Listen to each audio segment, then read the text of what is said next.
Well, hi, this is Michelle with Fanbase Press. We're here at WonderCon, and with me today I have Brendan Taylor. Brendan, you've worked on the Handmaid's Tale as the visual effects. Can you talk a little bit about how you got involved in the project? Yeah, sure.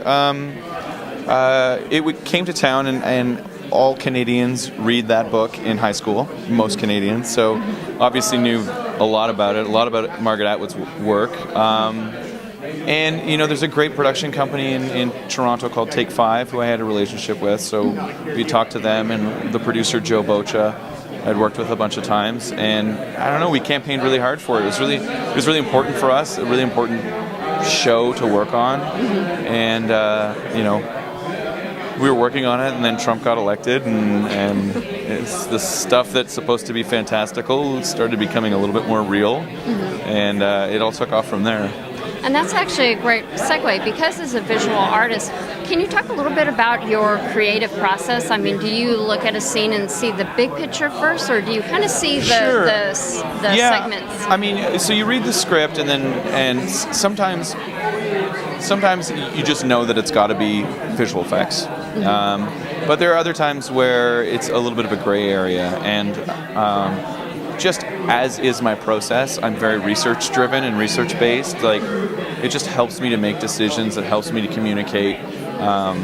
So for something like the Fenway Park episode in Handmaids, it was very important to go to Fenway Park, not just because I love baseball, but because it was important to go. Right.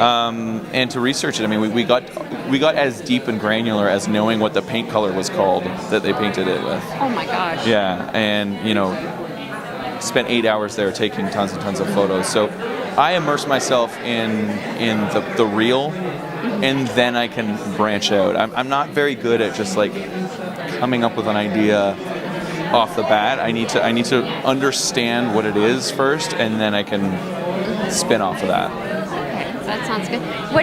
What was the most challenging aspect of working on that particular project? On Handmaids? It was the pressure in a way, the expectation, let's say. You know, we had just won the Emmy for the best original drama, and then everyone was very, very anxious to see what season 2 was going to look like. And one of the responses I gather was that, you know, first season was very close in. You didn't see a lot of this Gilead world. You felt it, which I think was definitely by design.